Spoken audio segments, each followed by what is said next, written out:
अब हम ग्लाइकोलिसिस का स्टेप को डिटेल में पढ़ेंगे। तो ग्लाइकोलिसिस में आपका टोटल 10 स्टेप होते हैं और उसमें 2 फेसेस होते हैं। एक आपका प्रिपरेटिव फेस होते हैं और दूसरा पे ऑफ फेस होते हैं।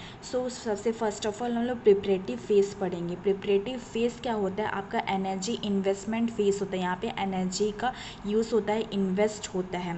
सो आपका 10 स्टेप है, तो 10 स्टेप में सबसे फर्स्ट स्टेप वो आपका फॉस्फोराइलेशन। फॉस्फोराइलेशन मतलब एडिशन ऑफ फॉस्फेट ग्रुप।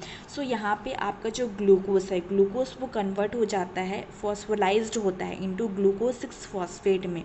तो ग्लूकोज का जो 6 कार्बन आइटम वहाँ पे फॉस्फेट का एडिशन हो रहा है, तो आपका ग्लूकोज से ग्लूकोज 6 फॉस्फेट बन जाता है। और यहाँ पे जो एंजाइम कैटालाइज करता है वो हेक्सोकाइनेस है, और यहाँ पे आपका एटीपी आपका एडीपी में कन्वर्ट हो जा रहा है, और यहाँ पे Mg2+ यूज़ हो रहा है।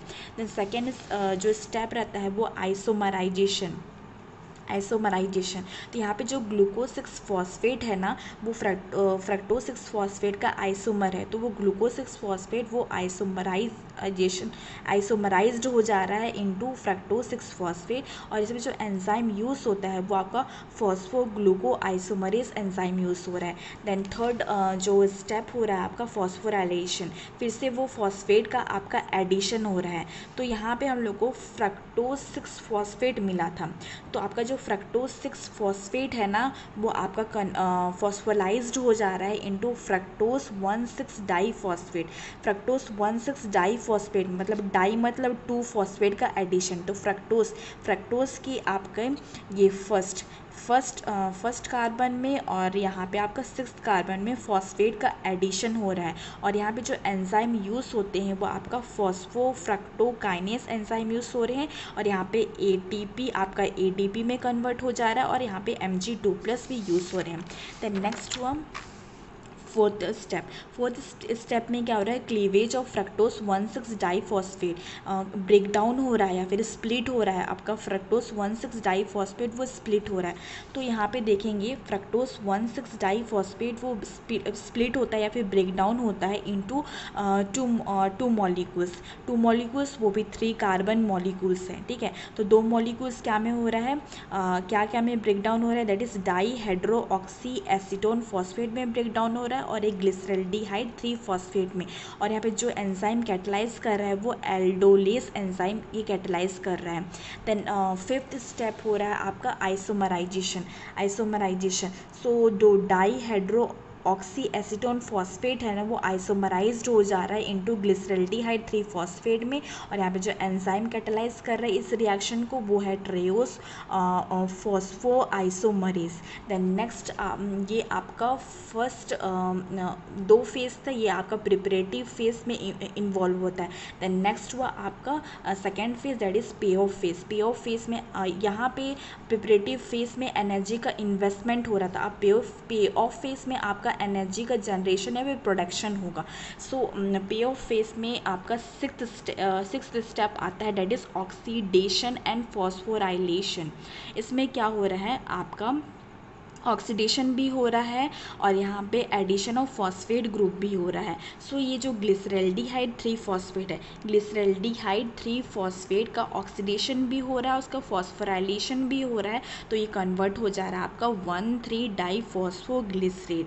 और यहाँ पे आपका NAD+ और PI वो कन्वर्ट हो जाएगा NADH में प्लस H+ में। देन नेक्स्ट स्टेप हुआ 7th step, that is substrate level phosphorylation.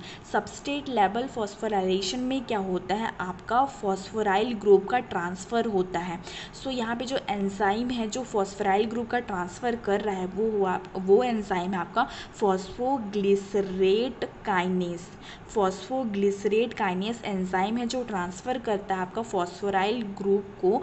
किससे ट्रांसफ़र कर रहा है? आपका 1,3 डाईफॉस्फोग्लिसरेट से जो इसका जो फॉस्फोराइल ग्रुप है ना उसको ट्रांसफ़र कर रहा है आपका 3 फॉस्फोग्लिसरेट को ट्रांसफ़र कर रहा है और यहाँ पे आपका ADP आपका ATP में कन्वर्ट हो जा रहा है और Mg2+ भी यूज़ हो रहा है। और ये जो आपका ये जो स्टेप है ना, ये एग्जाम्पल आपका सबस्ट्रेट लेवल फॉस्फोराइलेशन का। और ये जो आपका फर्स्ट स्टेप है जिसमें आपका ATP ग्लाइकोलिसिस में आपका जो फर्स्ट स्टेप है, जो यहाँ पे ATP आपका प्रोडक्शन हो रहा है, यहाँ पे ATP का जनरेशन हो रहा है। द नेक्स्ट जो स्टेप हुआ वो है 8 स्टेप, वो हुआ आपका आइसोमराइजेशन।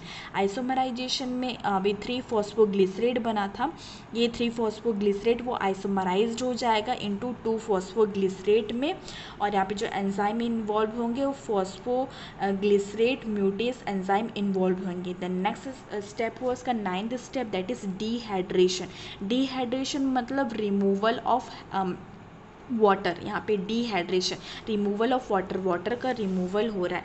सो यहाँ पे 2-फॉस्फोग्लिसरेट है, इसमें से 2-फॉस्फोग्लिसरेट से आपका वाटर का रिमूव हो रहा है, वाटर का रिमूवल हो रहा है, तो वो बन रहा है फॉस्फोइनोल पाइरुवेट बन रहा है। और यहाँ पे जो एंजाइम कैटलाइज कर रहा है इस रिएक्शन को, वो एंजाइम है इनोलेस एंजाइम है।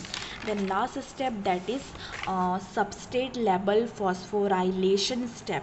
तो यहाँ पे भी सबस्ट्रेट लेवल फॉस्फोराइलेशन, यहाँ पे भी क्या होता है, आपका फॉस्फोराइल ग्रुप का ट्रांसफ़र हो रहा है। सो फॉस्फोइनोल पाइरुवेट से आपका फॉस्फोराइल ग्रुप का ट्रांसफ़र हो रहा है टू पाइरुवेट में। और ये जो एंजाइम कैटलाइज कर रहा है वो पाइरुवेट काइनेस एंजाइम कैटलाइज कर रहा है। और यहाँ पे ADP आपका ATP में कन्वर्ट हो रहा है। और ये आपका सेकेंड लेवल फॉस्फोराइलेशन स्टेप है।